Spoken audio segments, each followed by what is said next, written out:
Hey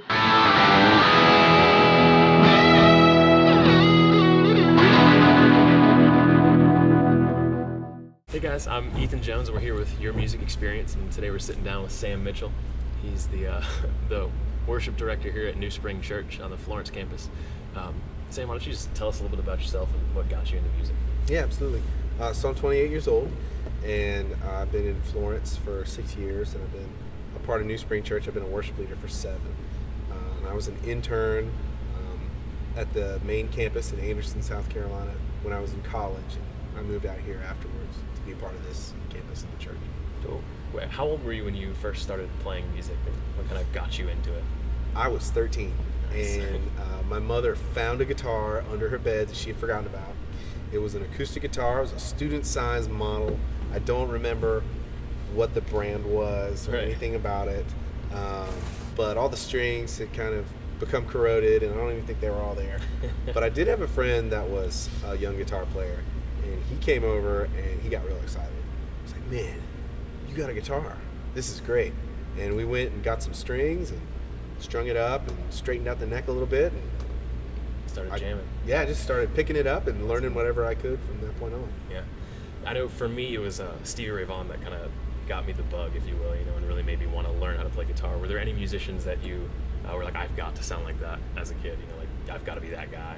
Absolutely. I had a poster of Guns N' Roses over my bed Nice. when I was in junior high school, and I always thought Slash was just such an icon. He always had such kind of like a energy about him, and he had the hat and the leather jacket, and he had that Gibson Les Paul, always a Les Paul. And I just thought to myself, I got to get one of those. Yeah. And I need to get a Marshall stack, and I want to be in a band. As a kid, what avenues of music did you pursue to be able to perform and kind of get more familiar with playing with a group of people? Well, when I was in high school, I was a part of a church youth group, and we had a small band, if you will. We would play some worship tunes on Wednesday nights and Sunday mornings occasionally, just kind of playing together and figuring out how to be a group of musicians. I also was in a choir, Nice. which was a big deal for Yeah. me musically.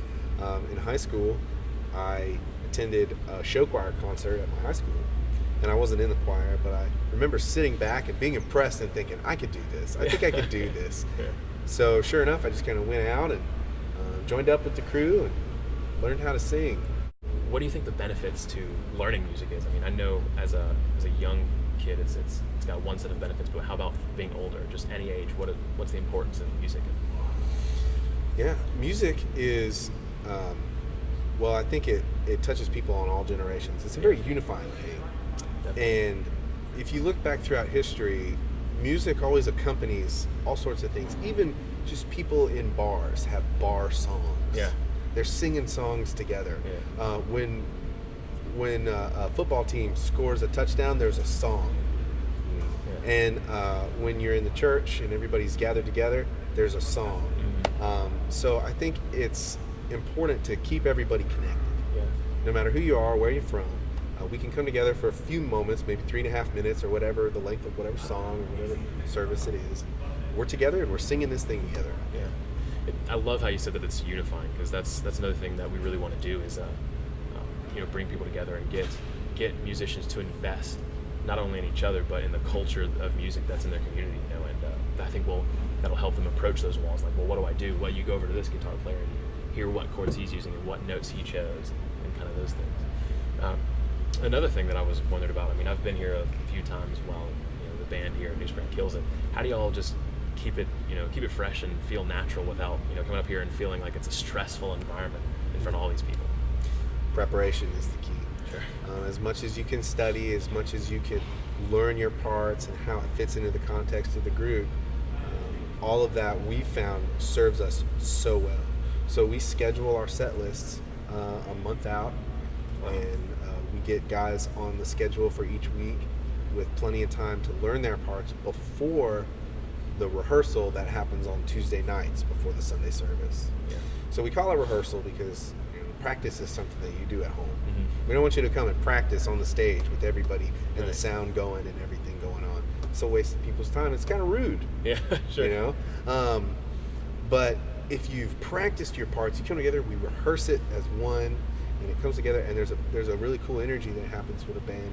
It's just really cranking, really firing it on all cylinders, and the drummer's in the pocket, and the bass is locked in, and the guitar tones are just right on, and all the vocals are doing what they're supposed to do, and there's just kind of an energy that happens, and it's really exciting.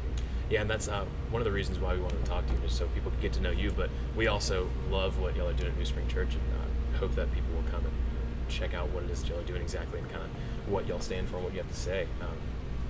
But yeah, man, thanks for sitting down and talking with us and giving us the time to get to know you and kind of see you in your environment from the stage rather than from the crowd.